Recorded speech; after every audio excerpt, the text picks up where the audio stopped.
एक दफा का जिक्र है। एक दूर दराज गांव के घने जंगल में एक छोटी सी बूढ़ी औरत एक सिरके की बोतल में रहती थी।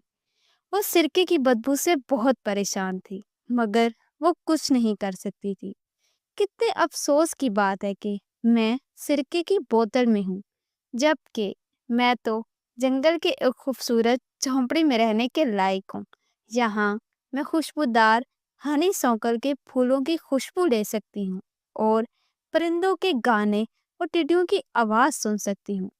ये सुनकर पिथोनिया, जो कि एक परी थी और जो ख्वाहिशें पूरी किया करती थी, जो ऊपर एक दरख्त की शाख पे बैठी थी, बहुत अफसरदा हुई। पिथोनिया ने औरत पर तरस खाया और उसकी ख्वाहिश पूरी करने का फैसला किया।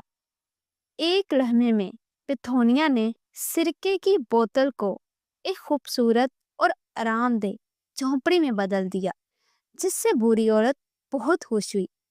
वक्त गुजरा और बूढ़ी औरत अपनी नई जिंदगी से बहुत खुश थी।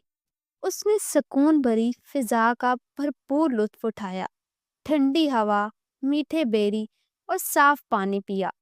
लेकिन कुछ दिनों बाद बूढ़ी औरत थक गई। मैं इस झोंपड़ी में फंस गई हूँ।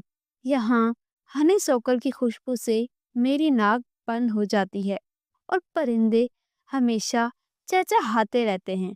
रात को टिड्डियों की आवाज से मुझे नींद भी नहीं आती। पिथोनिया ने ये बात से सुनी और फैसला किया कि वो एक बार फिर इसकी मदद करेगी। उसने अपनी झोंपड़ी घुमाई और बूढ़ी औरत को शहर में मुंतकिल कर दिया।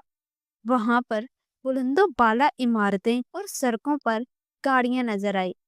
औरत बहुत जल्द शहर की आदी ना हो पाई। मैं इस शहर में फंस गई हूँ। यहाँ कोई सब्जा नहीं है और गाड़ियों के हॉर्न की आवाज मुझे पागल कर देती है।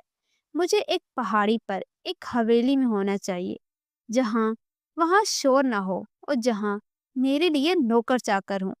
पिथोनिया ने फिर अपनी छड़ी घुमाई और बूढ़ी औरत को पहाड़ की चोटी पर एक शानदार हवेली में पहुंचा दिया।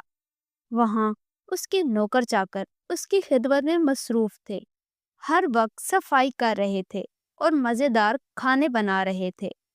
अब बूढ़ी औरत के पास कुछ करने को नहीं था और वो बहुत जल्द वहां भी बोर होने लगी। मैं इस हवेली में फंस गई हूँ।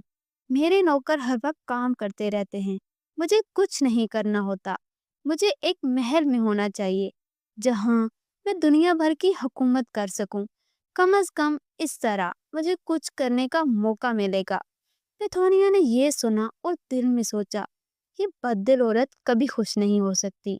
फिर उसने अपनी छड़ी घुमाई और बूढ़ी औरत को वापस सिरके की बोतल में भेज दिया, जहां वो बाकी जिंदगी गुजारेगी।